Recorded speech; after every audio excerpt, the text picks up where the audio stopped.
the subject of today's lecture is hedging. So this is it's what hedge funds do. It's what almost everyone on Wall Street does nowadays, at least to some extent. Say half the people on Wall Street do it nowadays. It was hardly done at all in the past. So first of all, just to mention what a hedge fund is. A hedge fund is a firm that manages money. And why is it different from any other firm that manages money? Well, the definition of hedge fund basically has three parts. One is that hedge funds hedge. Okay, now I'll say what that is in a second. Secondly, hedge funds use borrowed money in addition to their investors' money to buy assets. So they do what's called leveraging, which is going to be an important subject for the last few lectures of the course. And thirdly, they charge their investors very high fees. That's basically the definition of a hedge fund, because they're supposed to be so good at what they do, they can charge high fees and still get the investors. So what is hedging? Hedging is the idea that you want to cancel out some of your risks. So for instance, you might know that a company's not going to default, whereas the rest of the market thinks it is going to default.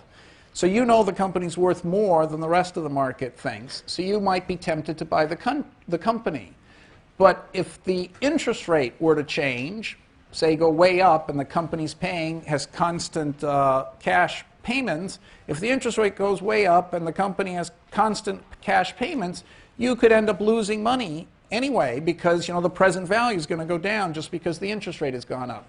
So what a hedger would do is the hedger would say, look, I'm relying on my expertise as an evaluator to realize there's no default risk. I want to bet that there's no default risk in this company. It's not going to default. I don't want to bet on which way interest rates are going to go, because I don't know which way interest rates are going to go. So I want to hedge myself against that.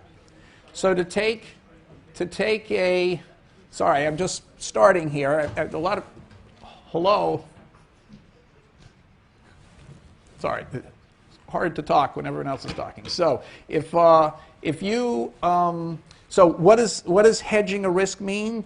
It means no matter which way the risk factor goes, you're going to still end up with the same amount of money.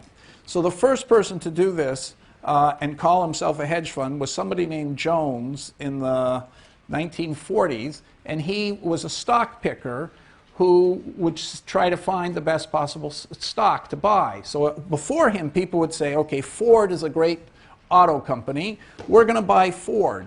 The trouble is that Ford may in fact turn out to be the best auto company, but because the whole economy collapsed, it may be that Ford collapsed with the rest of the economy, even though it did better than all the other auto companies. So what Jones said is, I'm not going to just buy Ford. What I'm going to do is I'm going to buy Ford and I'm going to sell General Motors. So that way I'm going to be betting not on whether Ford is better than General Motors, and in addition, whether the whole economy is going to go up. I only want to bet on whether Ford is better than General Motors. So if the whole economy goes down, Ford and General Motors will go down together. So what you own in Ford, you won't own something as valuable anymore, but what you owe by having sold General Motors short also won't be as valuable. So what you've bought and what you've sold will cancel each other out, and you won't have lost any money. On the other hand, if Ford ends up doing better than General Motors, you'll have gained more with Ford than you'll have lost with General Motors. So whether the economy goes up or down, if the gap between Ford and General Motors stays the same, you won't lose or win money. So you're hedged against general changes in the economy. You're only going to make or lose money depending on the spread between Ford and General Motors. So you've canceled out the economy-wide risk, and you're only holding one risk, which you really think that you've understood. So that's what hedging is. So I'm going to now show you that hedging is actually a slightly delicate thing. It's quite complicated, and we're going to learn the technique of dynamic hedging. Now, why is dynamic hedging so important? Dynamic hedging is so important because there's so many things that can happen in the future. And as I said, for example, if you hold a mortgage, you may think the mortgage is more valuable because you know people aren't going to default, and the rest of the economy thinks they're going to default. On the other hand, the value of the mortgage will change with the interest rate. So you want to protect yourself against the interest rate change. But it's not just the interest rate change. over 10 years or 30 years, the life of the mortgage, there are going to be a huge number of interest rates changes. There'll be a whole path of interest rate changes. And the mortgage will be paying different cash flows along the whole path. And over 30 years, even if you only think of one change a day, there's an exponentially growing set of changes. So there's an exponential number of paths. You'll never be able to equalize your cash flows, you would think, over every single path. There are just too many of them.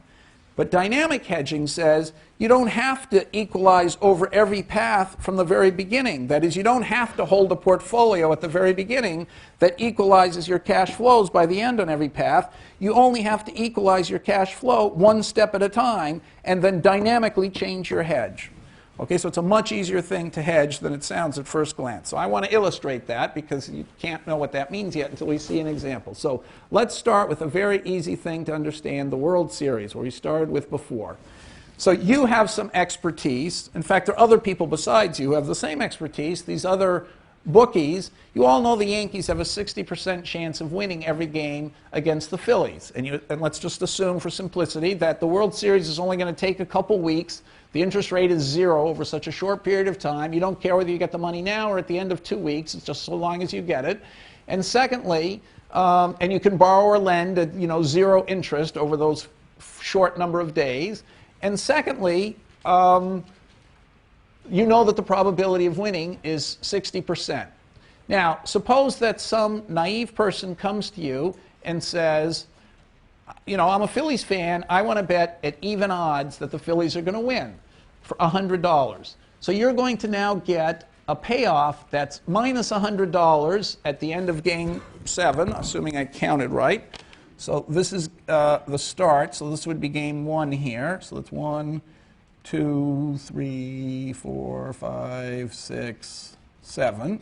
Okay, so at the end of game 7, by the end of game 7, if you played it to the end, you would have made $100 if the Yankees won a majority of the games, and you would have lost $100 if the Yankees didn't win a majority of the games.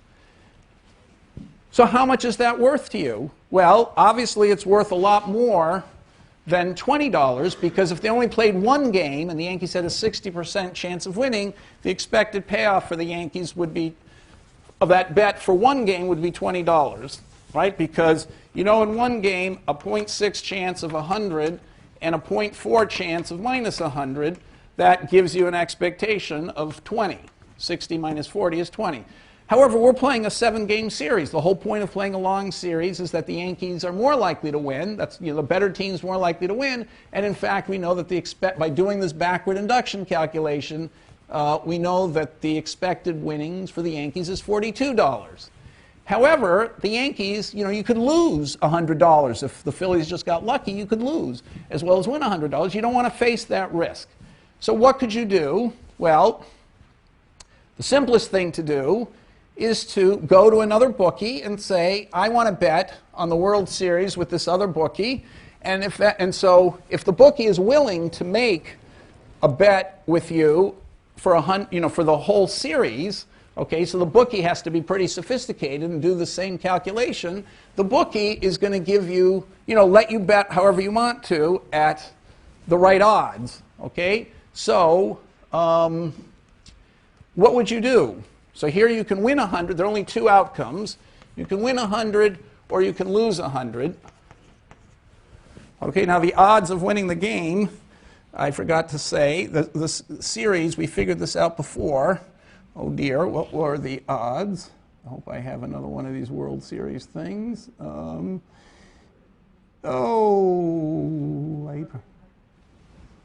Okay, so what are the odds that the Yankees are going to win the World Series? We calculated this before. Do you remember what it was? Well, we know some probability p times 100 plus some probability 1 minus t times minus 100 gives you 42. So p times 100 plus 1 minus p times minus 100 equals 42. Approximately, that's 42, right? So we know that, therefore, 2p times 100, okay, 2p times 100 equals 142. So p equals 142 over 100 times 2, which equals about 0.71. Okay, so you know, so this other bookie would have calculated the odds are 71% that the Yankees are going to win the World Series. And we calculated this a few classes ago. The Yankees have a 71% chance of winning the World Series. Okay, so if you went to another bookie who could do this calculation, the other bookie would be willing to give you odds of 71% Yankees versus 39% Phillies. So you could just unload this whole bet and get $42 for sure. In fact, what would you bet with the other guy? What would you bet with the other bookie? What would you do if you could bet on the whole World Series? Somebody suggested that. He was sitting over there at the end of the last class.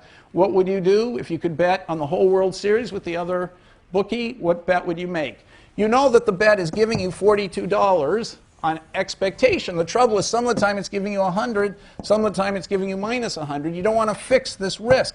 You want to end up with $42 for sure. Now, how can you do that?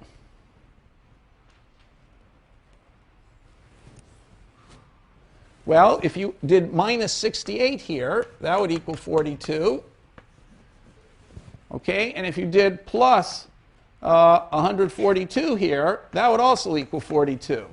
So could you figure out a way of betting with the other bookies 142 versus 68? You win 142 if the Phillies win, and you lose 68 if the Yankees win?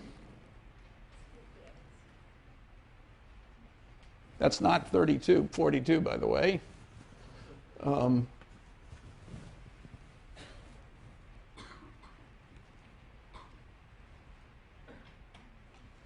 Okay, can you make a bet? Would another bookie be willing to give you this bet?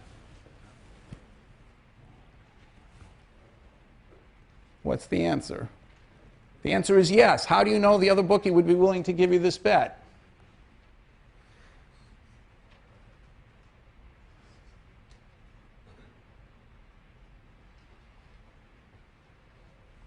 What is P times 50? What is P times 42 plus 1 minus P times 42? It's 42. What's P times 100 plus 1 minus P times minus 100? It's also 42. So therefore, what's P times this plus 1 minus P times that? 0. Okay, so at the odds, P and 1 minus P, this bet is perfectly fair. So the other bookie would say that's the odds, 71% to 39%. That's exactly what these odds are. So if P times this plus 1 minus P times that is 42, and P times this plus 1 minus P times that, that's obviously 42. It must be P times this plus 1 minus P times that is 0. In other words, at the odds, P and 1 minus P, this is a fair bet. So the other bookie ought to be able to, would give you those odds. Okay, so that's what hedging is in its simplest form. We haven't had to do anything dynamic. Some guy's willing to bet on the World Series with you, so you know that he's done something wrong in his calculations. He's got the wrong P.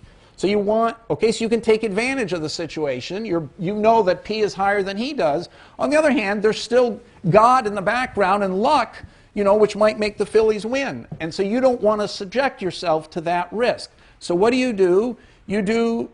You take the bet, the advantageous bet, but you put together with the advantageous bet a hedging bet where you're betting on the wrong team, the team you think is going to lose. Okay, but you're betting on the wrong team, but this time at fair odds on the wrong team.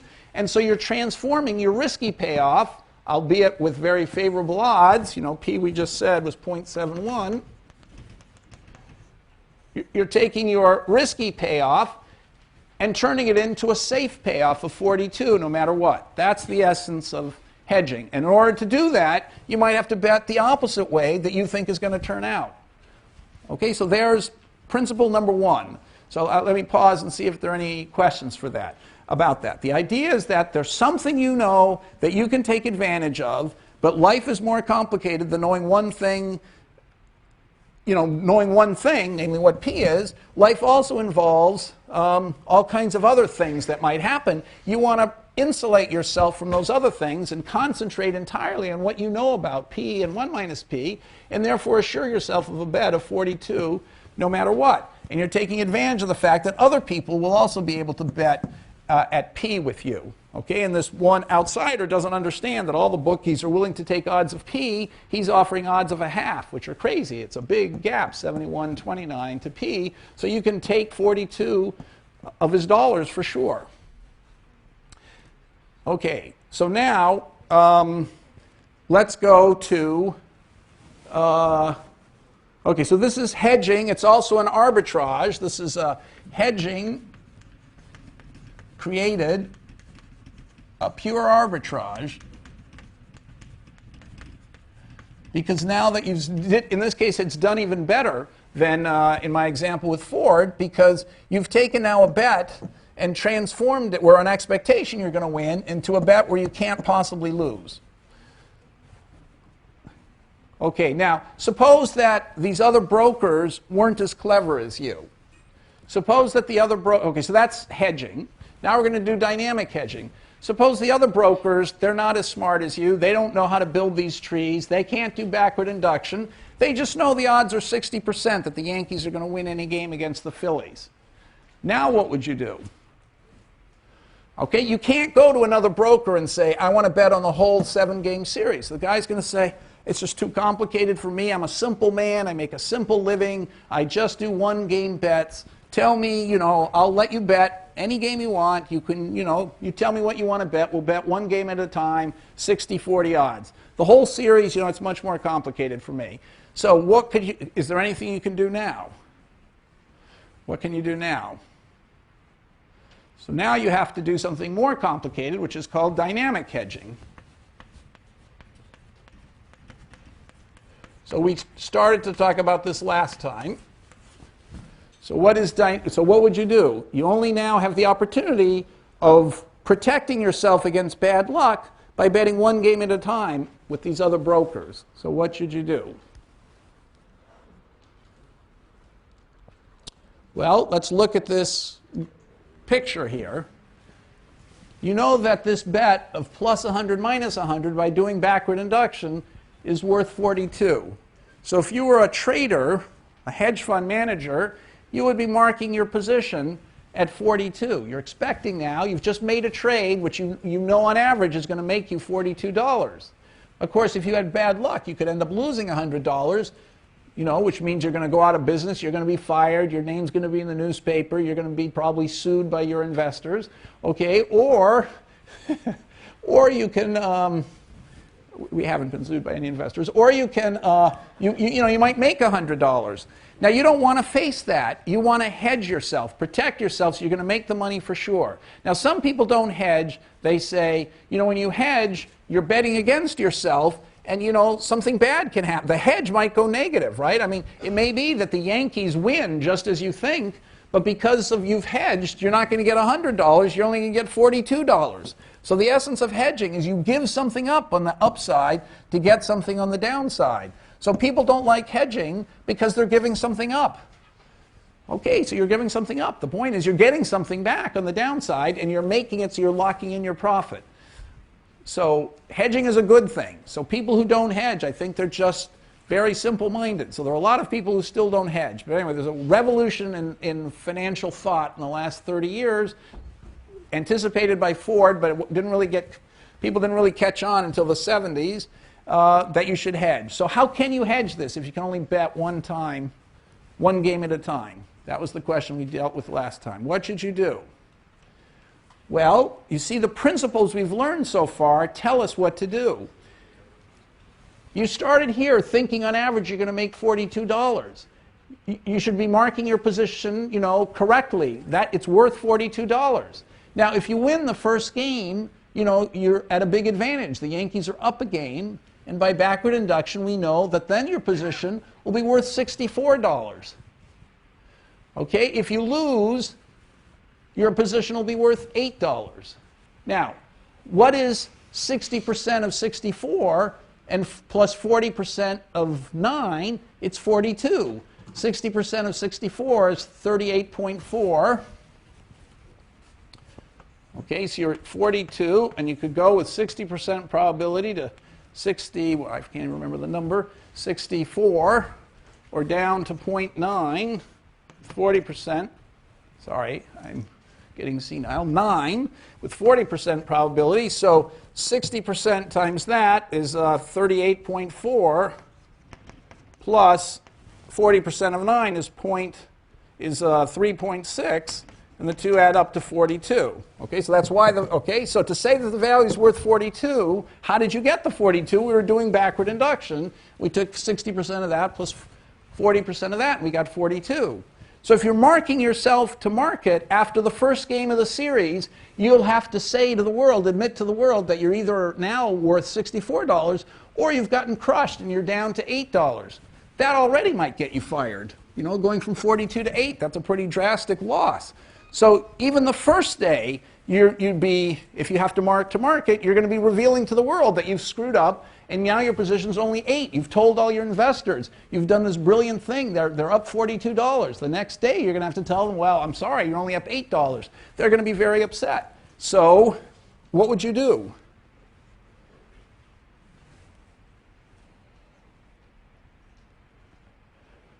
You know what to do. What would you do?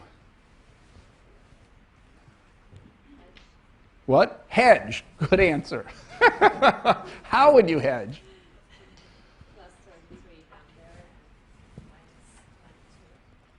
Right. So you go. So what did you say? You'd go. So here, this is minus 9. No, this is 9. Right. So you'd go plus 33 minus 22. Okay, so that's equal to 42, and that's also equal to 42. So how can you do this at a fair, is it fair odds to do this? Well, yes, it has to be fair odds to do this, because 60% of 64 plus 40% of 9 is indeed 42. 60% of 42 plus 40% of 42 obviously is 42. So therefore, the difference, 60% of this plus 40% of that, must be 0. So in other words, it's fair odds. And sure enough, this is obviously 3 to 2 odds, right? 60-40 means you're betting at 3 to 2 odds. That's 3 to 2 odds. So it is a fair bet. So the other bookie who's willing to bet at 3 to 2 odds is going to give you this bet. So again, you think the Yankees are going to win. You go to the other and you make a bet with the naive Philly fan. You're betting the Yankees are going to win. You go to your broker friend and you bet against your Yankees. You know, you're putting down 22, you're going to lose $22 if the Yankees win and win 33 if the Phillies win. You're betting against yourself. But of course, you're betting against yourself to a smaller extent than you're betting against the other guy, and therefore, you've still locked in $42. Okay, so now, we don't have to go any further. It would only be confusing to go further, and I usually go further, and then, so it'd just be complicated. If you can do something once, you can do it many times. So you can, by making the right hedging bet, you can lock in a profit of 42 up here and up here. Okay, but that means you can lock it in going forward till the very end, because you can keep repeating that hedge over and over again. Okay, so maybe I better go one step further. You don't really believe me. So what could you do going from here to here? Well, the average of here and here is 8. Okay, but of course is 9, about 9. You've collected $33, don't forget, from your hedging bet. So although this says 9, you've got the 33 in the background, so it's 42. Okay, but it's 9. So what you want to do, this is 9, you just want to transform this and this until 9. Once you've transformed this and this into 9, okay, which you can do, right, because 60% of this plus 40% of that is 9. So the other broker is going to, you can do an offloading hedging bet with another broker at 60-40 odds to get 9 for sure here. Why is that? Because 60% of this plus 40% of that is 9. Okay, so therefore there must be offsetting a bet he'd take that gave you 9 for sure in both cases, because the offsetting bet would also be valued at 0 according to 60-40 odds. So you can transform this and this into 9s, but don't forget you've been paid the 33. So actually this is 44, 42, and 42. So you can keep 42 and 42 going forever. And by the end, you'll have 42 forever. So that's what dynamic hedging is. It's as simple as that. Okay, yes? In order to make money with hedging, wouldn't you have to have someone who will bet against you at different odds? Yes, so how do you make money in hedging? You effectively were betting against the Phillies fan at 50% odds, and you've got your broker who's willing to give you 60% odds, and you're exploiting that gap. Okay, so let's do another example. So it's an excellent question you're asking. So I haven't answered his question yet. I want to give another example to answer his question. So what is really going on with the hedging? I mean, what am I relying on? I mean, how many brokers do I have to deal with to hedge? What's going on here? So I've given an example of a World Series where it's very simple to figure out what to do. So now I want to give an example of a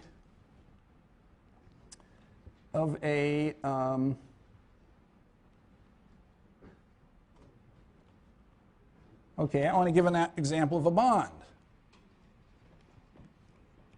Okay, so it doesn't matter what bond. I have to confess I haven't done this in advance. Okay, so what is the...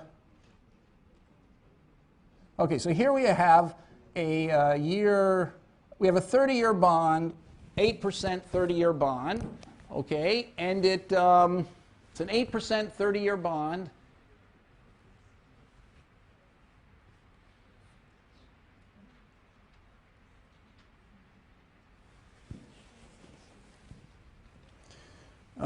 It's an 8% 30-year bond. So, okay, so we know what its payment is, and now if the homeowners are all perfectly, not paying attention, the bond is going to be worth some amount of money. Okay, so here are the interest rates. Oh, I forgot to say. So we have to assume what the risk is. So we know. So in fact, what does this mean? We know that the risk is. We know that the risk is 6. The interest rate starts at 6% and it has a 20% volatility. Okay, so what does that tell us? It tells us that the interest rates could go up or down by this amount. Now, we've assumed that the odds that it can go up or down are 50-50. Okay, so we've assumed that everybody thinks the odds are 50-50, that the interest rate could go up or down. That's an assumption. And so now I'm going to make, okay, we've assumed that the odds are 50-50. Let's assume that everybody is willing to trade you 50-50 odds. Okay, so what does that mean?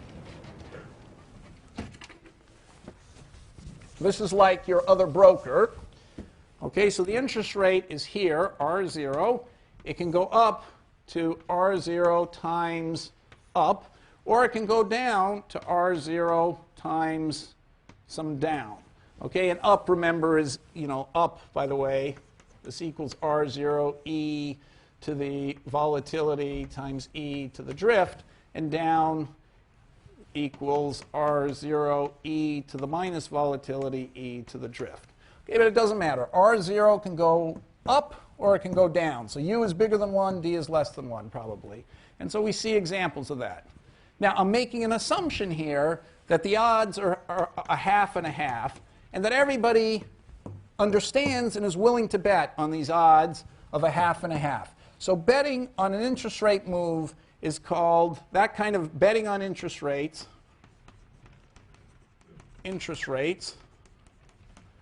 means trading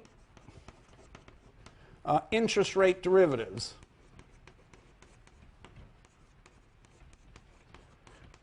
All right, so there are a bunch of ways that you can trade in the interest rate market to get $1 if the interest rate goes up to this number in exchange for losing $1 if it goes down to this number.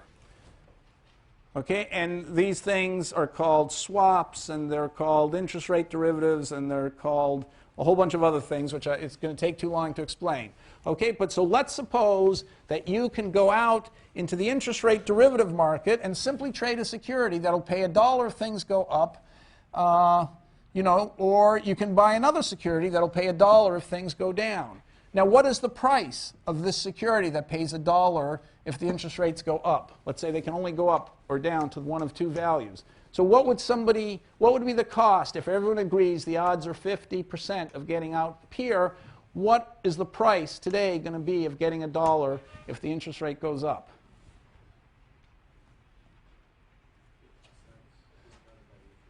Excellent. Who said that? Perfect.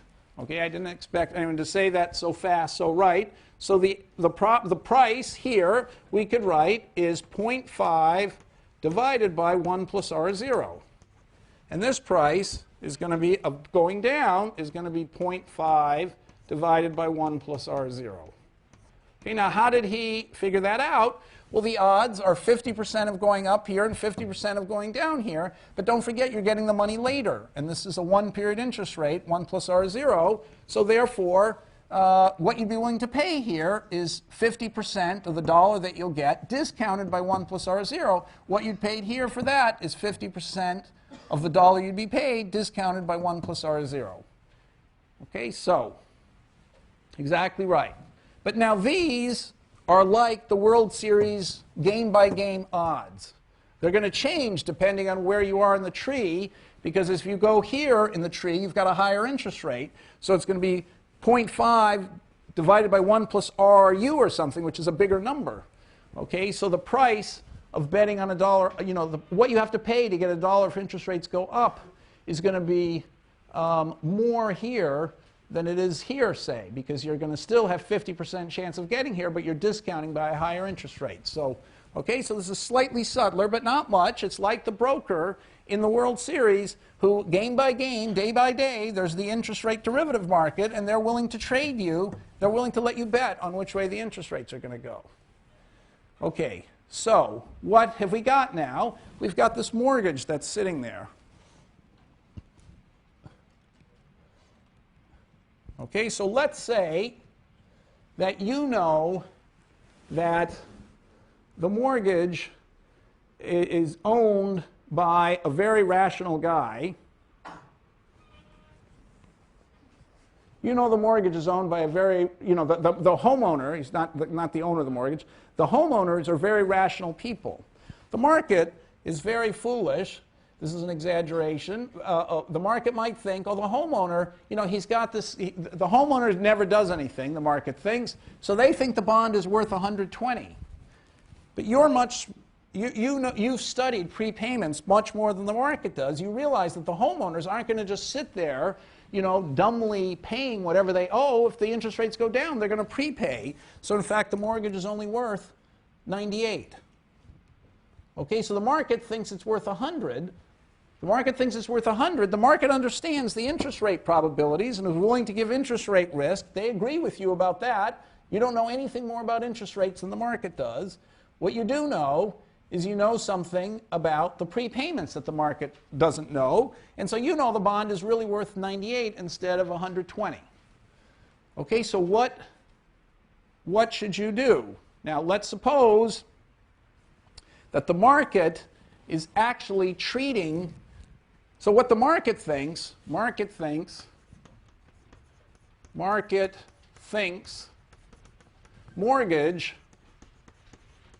is equal to a 30-year bond. 30-year,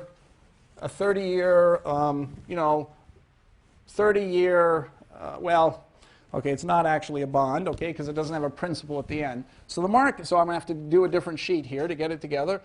The market thinks mortgage never prepays. Now, let's suppose that what you can trade in the market is you can trade these interest rate derivatives. So what should you do? So what should you do now? You can trade the mortgage, you can buy it, you can sell it short, you can buy or sell these interest rate derivatives. What would you do? Let's say you can only buy or sell one unit of the mortgage. There's only one mortgage that, you know, is trading, and you want to, since you know there's a mistake being made, you're going to use all of it. So what would you do? Do you think the mortgage is overvalued or undervalued? It's overvalued. So therefore, what should you do? Sell all you're allowed to sell. I've assumed, you know, a little artificially, all you can do is sell one unit of the mortgage short. So you're going to sell it for $120.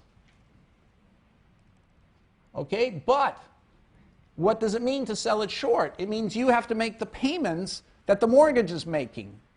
Okay, so you know those payments are only worth $98. So what does that mean? It means that you know you're going to get a profit of $22. Okay, however, you could get completely crushed if things don't turn out exactly the way you thought. So you want to lock in a constant profit for sure. So you don't want to get a huge profit, more than 20, and no profit in some other cases, or even a negative profit and a huge profit. You want your $22 for sure. So how would you do that? What would you do? Yes? Buy the derivatives to match the coupon payment of the mortgage at its value in the next year. Okay, so let's be more precise. That's exactly right, but let's just see what that really means. Okay, so I'm going to copy these numbers down, which I can't see yet. Okay, so you have a mortgage that's 98. You know it's worth 98 something, 0.8. Okay, and it could go in the upstate to 92.6. Or in the downstate, it could go to 99.11. Okay, now, on the other hand, the market thinks that this mortgage, on the other hand, this other instrument, you're selling at the same time something that's worth 120. You're selling it for 120, okay? It doesn't even matter it doesn't matter what the mistake is the market makes. That's the reason why the market made its mistake. You don't care why they made their mistake. You know they're just willing to give you 120 for it. So you're making a $22 profit. So what should you do?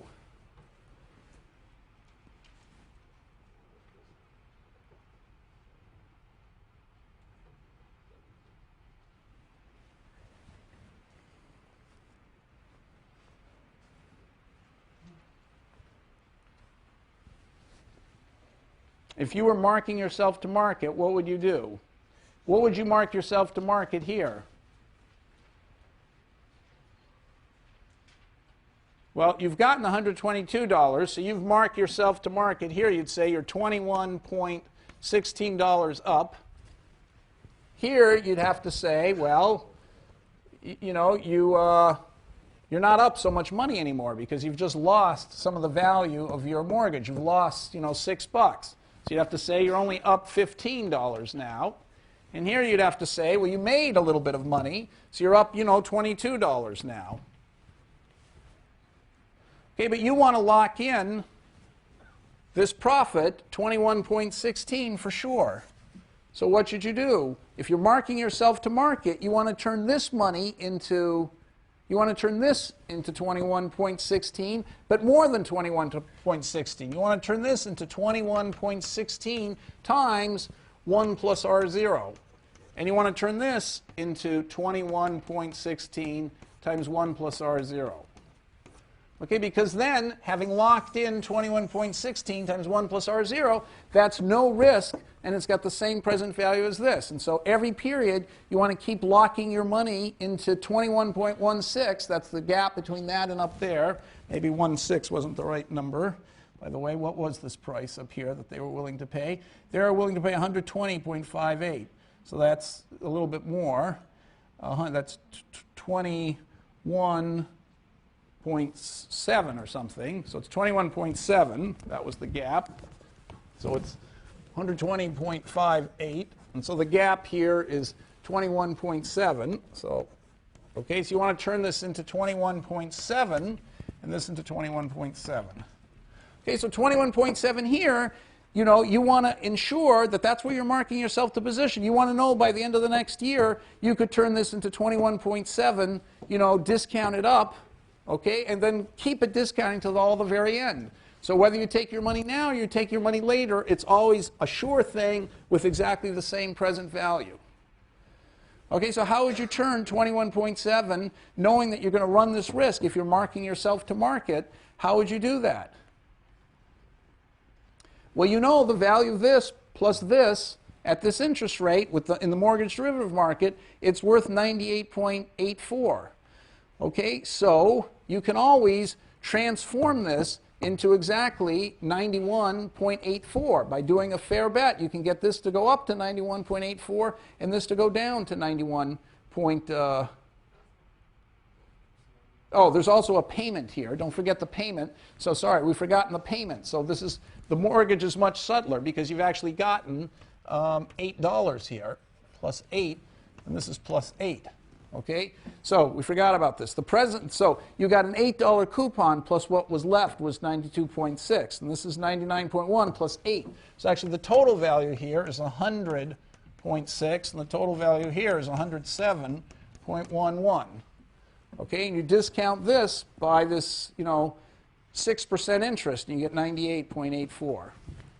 Okay, so I left out a crucial step. So remember, the cash flows here are the coupon plus the value of the mortgage that's left. So the value of the mortgage that's left is 92.65, okay, plus the $8 coupon. So over here, you're going to have a value of 100.6. Down here, you're going to have a value of 107.11. Okay, so how can you want that to equal, locked in forever, you want that to, so you know that you've just sold this mortgage for 100, what do you call it, 120. So you've got $21.7 sitting here. Okay, so now what can you do with this $21.7? You can cancel your cash flows, so what you owe on the mortgage is always exactly the same thing, 98.84. So you want to make this 98.84, so you have to subtract off something from here, 100.6. You have to subtract, so you want this to be equal to, so let's do it this way. Okay, let's make this 98 point, this is a simpler way of saying it, I think, 98.84. Okay, so let's turn this thing and this thing. The present value of this and this is 98.84. Therefore, you know there must be some fair trade in the derivatives market that turns this thing and this thing into 98.04 times 1 plus R0, and this into the same thing, 98.84 times 1 plus R0. How do you know you can do that? Because the present value of 98.84 times 1 plus R0 and 98.84 times 1 plus R0, a half of that plus a half of that, divided by 1 plus R0 is 98.84. So therefore, the present value of this thing has to be the same as the present value of that thing. And therefore, there must be some trade in the derivatives market you can make where you sell some of these interest rate derivatives and you buy some of these interest rate derivatives that guarantees you 98.84 in both cases. So that means the present value of what you have to deliver in cash, the value of what you'd have to deliver in cash is 98.84. Okay, still $21.7 in present value terms, less than what you've received. Okay, so what have you done with this $120? You've invested that at the same interest rate, and so now you've got a profit. You owe 98.84 jacked up by the interest rate, but the 120 you've invested, you've got that 120 plus the interest rates. You've always got more that you're carrying on than the present value of what you owe. And you keep going to the end of the tree. When it ends, you're going to still owe 98.84, increased by the interest rate a bunch of times, but then the value of the money you have is going to be 120, increased by the same interest rate, and so you're going to end up with money for sure, which will have so then you can just reverse it all and get the money 21.7 locked in for sure at the beginning and owe nothing later in the tree. Okay, so to say it all one more time, okay, you have to think of yourself as marking to market. And if you're marking to market correctly, you know what you owe is only worth $98 and what you've sold it for is $120. That's a profit of 21.7. But you want to make sure you can maintain the same profit forever. Okay? Or to put it another way, if you've bought this bond and got those, you want to make sure you can lock in your profit forever. Okay, so how would you do this? Well, there are different ways of doing it. I was saying, suppose so let's say you want this $21.7 for sure at the beginning, and you don't want to ever have to make any payments on, in the end, you want everything to cancel out. What would you do? How would you do this? Well, this number tells you you owe in present value terms $98.84. Okay, so you've gotten $120. So with this, you could take the $120, put 21.7 in your pocket, and now with this $98, you can buy these cash flows. What can you buy? You can invest money so that you can buy the right interest rate derivatives so you're able to make all the payments of the future bonds. So this bond, the actual payments the bond is going to make, you can buy all those payments for $98.84. Okay, I guess that's the simplest way of saying it. I'm saying, going a little bit in circles. What is the mortgage security down here if you know how the mortgage is going to pay? All this is a bunch of payments at different parts in the tree, right? It pays $8 here, it pays $8 here. Somewhere low in the tree, it's going to just prepay for sure and pay the whole remaining balance. You know, down here, it's not paying any, it's just paid off for sure. Okay, so it's prepaid. So what is the, sorry, it's prepaid at the top. It's just going to, at the bottom, it's prepaid. So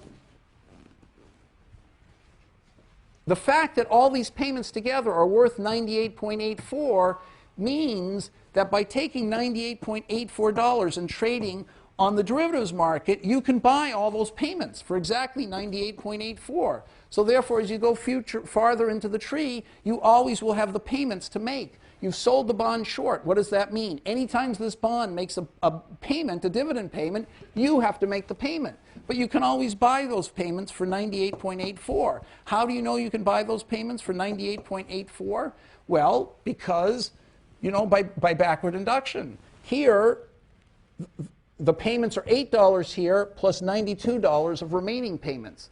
So there's a way in the interest rate derivatives market of buying 8 plus 92.6, that's $100.6 here, and buying $107.1, $11 here. So by spending this 98.84, you can get, by this many interest rate derivatives, you can get $100 of payments here and $107 of payments here.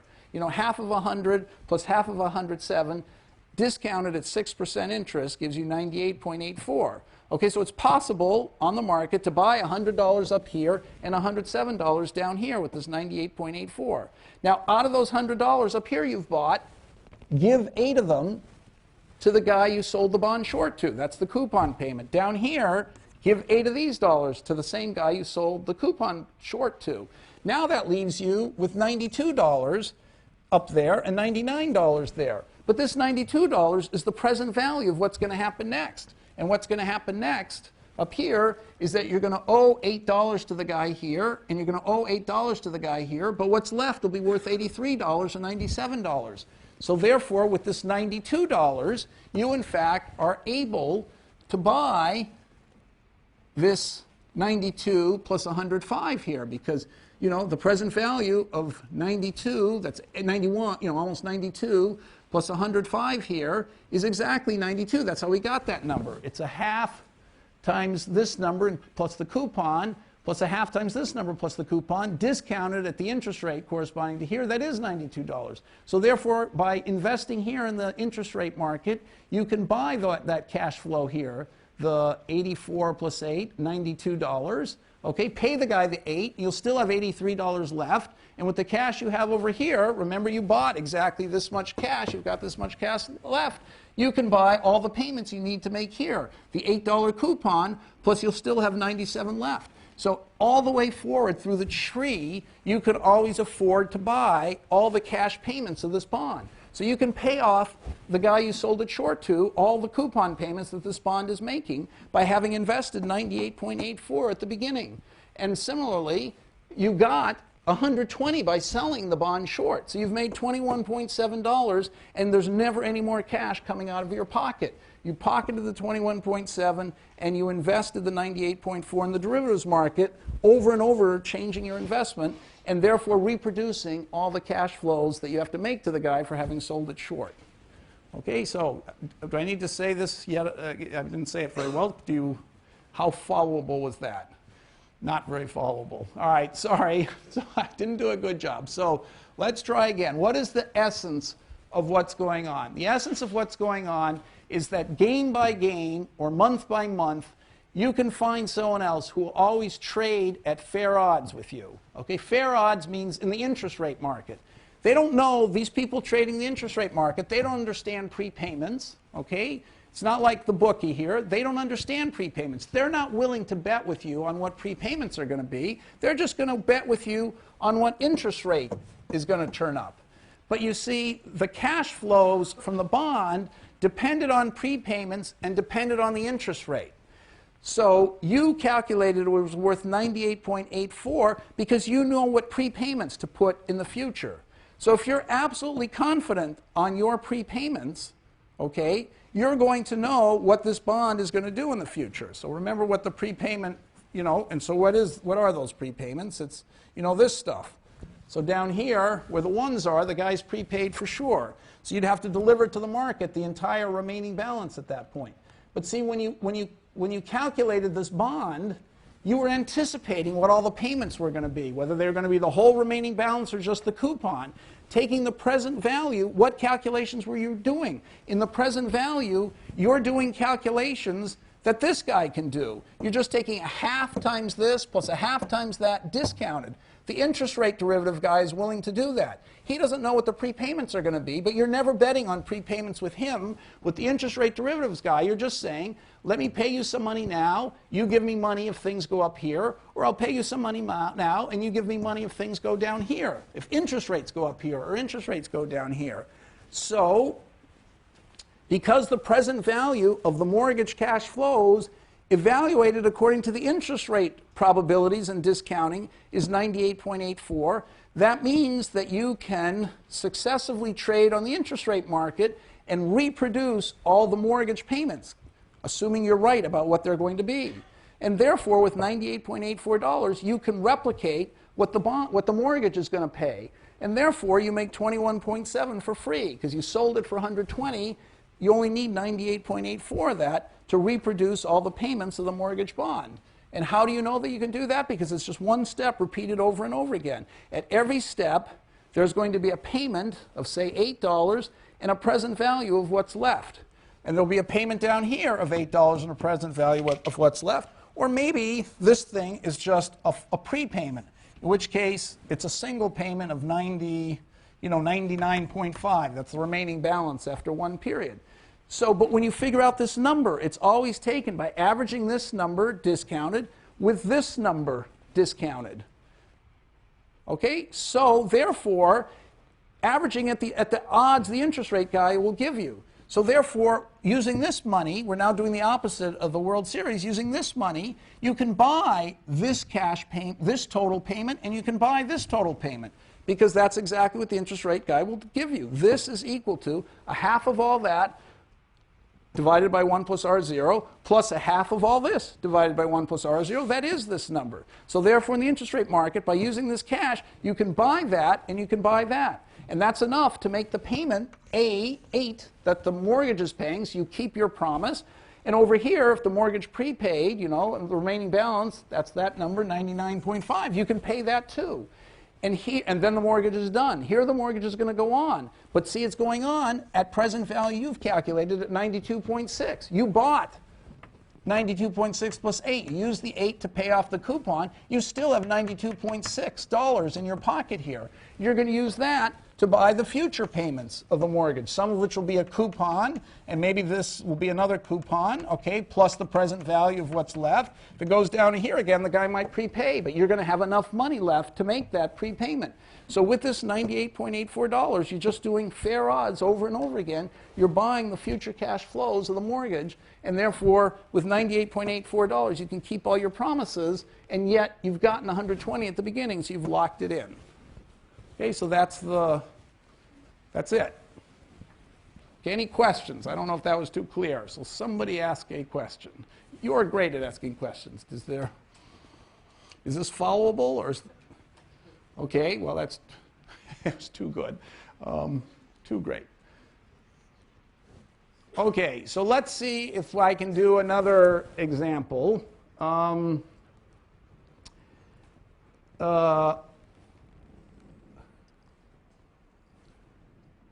Okay, let's suppose that we've got this bond. Let's say you can't trade in the interest rate derivatives market directly, but you can trade in the bond market. So let's get more realistic now. Let's suppose that there's a bond market. Now here we had interest rates of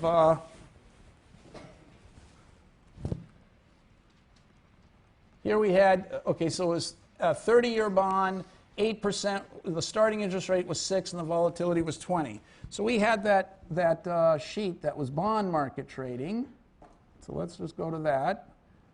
File, where's open? Okay, so callable bond. Okay, so here we are in the bond market. So let's say there's a 9% coupon bond, doesn't matter what it is. We start at the interest rate at 0.06, was that where we were starting? And the volatility was 20. Okay, so here we have the same exact, got exactly the same interest rate process as before. So those are the interest rates, just as we had before. Okay, and now let's talk about a bond. So it's a non-callable bond. I forgot already now what I said. How long was this bond? It was a 30-year bond. Didn't have to be 30 years, but anyway, it was a 30-year 9% bond. And its value was 140.93. So the bond is worth 140.93. If interest rates go up, same interest rate process, it can go to 121.4 or to 159.4. Okay. So now, let's suppose you can't trade in the interest rate market anymore. What should you do now?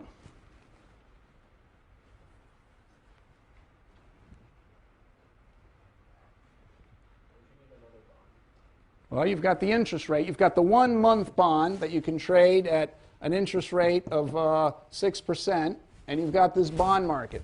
So anyone will buy and sell with you. This is the, remember, this is the 30-year 9% coupon bond. They're all willing to buy and sell this with you. And you've got this mortgage that everybody else thinks is the price is worth 120, but you're sure it's worth 98.84 because you know the prepayments, the homeowners are smart, and they're going to prepay. And no one else realizes they're going to do it. So what should you do now? You can't trade interest rate derivatives anymore. All you can do is trade in the bond market. So do you have any idea what you could do? What would you do? So this is even slightly more realistic example. You've got a mortgage that you know is overvalued. You've got a bond that you can trade. And of course, you can trade a very short bond, the one-year bond, which is trading at 6% interest. You can trade a 1-year treasury, and here's the 30-year 9% treasury, okay, which happens to be worth 140. So what should you do? Well, you know that you could sell this mortgage short, get $120 for it, and you think the value of the payments is only 98. So you'd love to do this. The trouble is, the future values depend on a lot of uncertainty. Okay, so it may be that you'd have to, the payments you might have to make are more than 98. They could go, so what are you going to do? How would you lock in your profit for sure? Can anybody figure out what to do just intuitively? It seems like pretty complicated to figure out what to do. So you sell this bond for $120. You put the $21.7 in your pocket. You have $98.4 now that you have to spend to somehow acquire payments that are going to just allow you to make the bond payments you sold short, the mortgage payments you sold short at every node. So you never have to give up any more money. So what should you do? You want to acquire some assets with this $98.84 that'll put you in a position where you have $100.6 up here and $100.71 down there. So how can you do that? Well, you have a combination of the short. You can put you have this 30-year bond you could invest in. If you spent $98 on the 30-year bond, you know, that's 70% of that. So that would give you 84 up here and 105 down there. Okay, so it wouldn't match what you really need. On the other hand, you could also put your $98 in the 1-year bond, which would give you 98.84 times, you know, 1.06 and 98.04 times 1.06. So you've got this choice, or you can put, you know, you could put $100 here and get $106 there. Right? That's what the 1-year, the interest rate we said was 6%. So that means there's a 1-year bond that pays 106 in these two cases. There's the 30-year bond where $140 could be worth this in the two cases. So let's say you can't go trade on the derivatives market. It doesn't exist. But, or at least you don't know how to trade on it. But what you do know how to trade is on the bond market and the, you know, the long bond market and the short bond market. So let's call this the long bond market and the short bond market.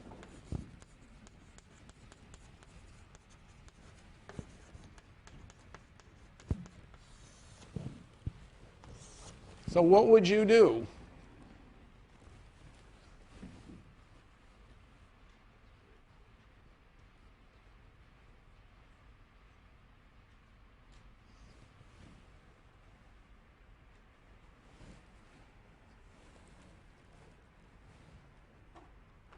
Any thoughts here? So let me repeat the problem. You find, like you typically do when you're a trader, you know something other guys don't do. That's what you're making your whole livelihood on. You understand that prepayments are going to be very fast. They're going to, you know, the people know how to prepay. The rest of the market, it hasn't occurred to them yet that people can prepay. They're grossly overpaying for the mortgage, paying $120. So you go and sell the mortgage short. Now that means you have to deliver whatever anyone else, what the mortgage is paying. You have to deliver it to other people. Okay, so that's a lot to take on. But I say that you can sell this bond for $120, put $21.7 in your pocket, take the remaining $98.84, and now buy the cash flows that you're going to have to deliver in the future. How do you know you can buy all the cash flows? There are 30 years of cash flows. There are coupon payments, there are prepayments, there are all kinds of complicated payments of the cash flows. How with this $98.84 you can be able to buy them all exactly? All you can do is buy the long bond and buy the short bond, or maybe sell the long bond short or sell the short bond short. So how, by trading these two securities, can over and over again, can you replicate the cash flows of the mortgage? That way you will have hedged out your risk, and you'll have the 21.7 locked in without ever having to worry about anything in the future, provided your prepayment calculations are correct. You know, if you're wrong about prepayments, then you're going to be in big trouble. So you're betting on knowing what the prepayments are. So what should you do? Well, here, this thing is going to, you know, the cash flows at this point are going to be worth 100.6. 8 that you have to deliver, 92.6 for the present value of the future cash flows. Here they're worth, let's just do the real thing, never mind that stuff. Here they're worth 107.11. Okay, now you know that a half times 1 over 1 plus r is 0 of 106 plus a half over 1 plus 0.06 times 107 is 98.84. So the average of these discounted is that number. Okay, so, and you know that the average of these numbers, so this is the non-callable bond, so it's not these numbers, it's this number plus 9. And this number plus 9, it's paid a coupon. So the average of these numbers discounted by 6% is that.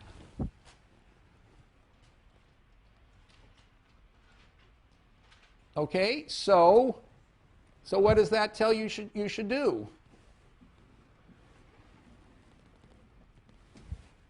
Well, I claim by combining this bond and this bond, you can produce 100.6 and 107.11 here.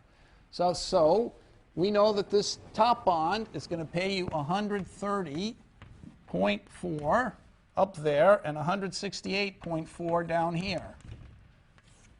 Okay, so if you bought X units of the long bond, that's what your payoffs would be. The short bond is going to pay you 106 in both cases. So if you bought X units of the short bond, that's what your payoff would be. And you want the payoff to be 100.6 and 107.11.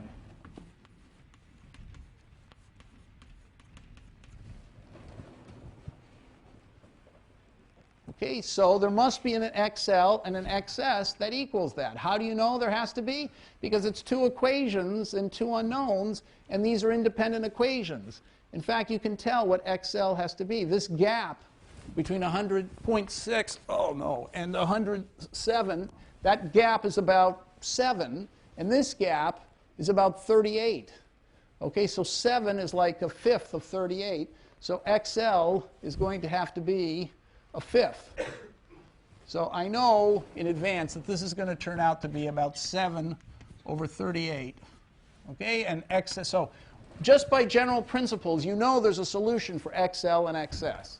Okay, now, so I know there's a solution to that because it's two linear equations and two unknowns, and they're not degenerate, so I know there has to be a solution to that. Okay, and I also can tell you what XL has to be because the gap, that's the difference between the top number and the bottom number, is 7. That gap over there is 38. So obviously, the middle gap, 106 and 106, is 0. So if I take XL to be 7/38 of that number, the gap is going to go down from 38 to 7. And then I'll just have to find the right XS to make that equal. Okay, so that combination of XL and XS will produce this payoff here and this payoff there.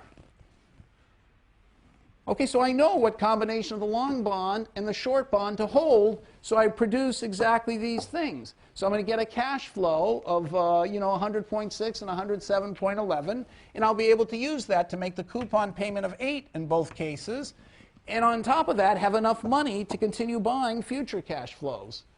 Okay, now what will the cost of this XL and X short be? It'll be XL. I'll have to pay $100 for the short bond if I do XX, X short, and I'll have to take 7/38 of 140. That's how much it'll cost me to buy the long bond.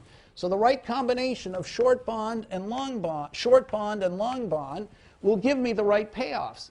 And now, and it's clear that there is an XS here, okay, and an XL here, such that I get the payoffs I want of 100 and 107. But the last thing to notice is the cost of this XL and this XS, okay, which is going to be 140 times XL plus 100 times XS. That cost will be exactly 98.84. Okay, how do I know that? And therefore, I'll just be able to do it. Okay, so I'll ask you that question in a second. So here's what this hedging amounts to. The hedging amounts to, again, you know because of your superior knowledge of prepayments that the mortgage cash flows, not the mortgage itself, the cash flows that are going to come from the mortgage are only worth 98.8. Someone's handing you $120 in exchange for making those mortgage cash flows. Okay, so what do you do for that? You take the $98.84 out of the $120. You take $21.7 that goes into your pocket. The $98.84 you have to use to buy the future cash flows. Well, you know the first cash flows are going to be $8, but you're going to need more money to buy the cash flows that come after. How much more money do you need? 92.6 here, 99.1 there. Okay, so how can you put yourself in a position to have $100.6 here and $107.11 here? Can you use this amount of money to buy this value at the next step? Well, we saw in the derivatives market, yes, you can. But even if you can't trade in the derivatives market, you don't need to if you could trade a short bond and a long bond. You would just find how much of the long bond do I hold and how much of the short bond do I hold so I can get these cash flows of 100.6 and 107.11. And the answer is you have to solve that equation up there. What XL and what XS gives you that number? Okay, and that is you know that there's some XL and some XS that will solve that because it's two equations and two unknowns. I'm repeating myself. You even know what XL is without writing down the equations because the gap has to be, one thing there's no risk and the other thing there's a big risk. So the only risk in the payoff has to come from the long bond. So that gap of 38, if you take 7/38 of that, you're going to get the gap to go down to 7. So the XL is going to turn out to be 7/38. XS you have to solve by algebra. So you know how much that XL is and what the XS is. Okay, so that's what you hold. That combination of XL and XS, you hold here and you get exactly the payoffs. And then the final step is to notice that you can exactly afford it with $98.84. How do you know that you can afford it? Because what you want is 100.6 and 107.11, and that costs 98.84. Okay, what you're buying two things together which are whose payoffs together are worth 98.84. So therefore the cost of the two things separately have to be worth 98.84. Okay, so it will turn out when you solve for XL and XS, you'll exactly be able to afford it with this amount of cash. Okay, and so you can just do that going forward all the time, constantly re-hedging your portfolio. So that's the essence of dynamic hedging. It's a very beautiful idea, which I probably haven't explained in the optimal way, but the point is that, to summarize the whole thing again, the point is that you know something about a bond, but you're subject to more risk besides what you know. You hedge out the extra risk, still relying on yourself to be right about what you know. You relied on your being right about the prepayments. You don't know anything about the future interest rates. But there's another guy like the trader in the World Series, the broker in the World Series, who's willing to make bets on the interest rate with you. Okay? Or to say the same thing, who's been calculating the values of the bonds as if, you know, the short and the long bond, as if he was making bets on the interest rate, because he's calculated at the same 50-50 odds, discounting by the interest rate. So because there are all these guys on the market who are willing to make these game-by-game bets, either directly, I'm almost done, they're either to make the game-by-game bets on the interest rate directly in the derivatives market, or what's equivalent to that, they've used that calculus to figure out the value of these long and short bonds. So by trading through the long and short bonds, you're effectively doing the same interest rate bet. So either way, by trading through the two bonds or trading directly in the interest rate derivative market, you're able to buy, by going game at a time, year by year, you're able to buy all the cash flows of your mortgage, the cash flows that you're predicting it's going to have.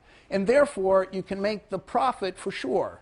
Okay, so just it's predicting something, being confident in your prediction, then being able to buy what you've predicted the cash flows are for a smaller price than you can sell the security for. That's how you locked in your profit. Okay.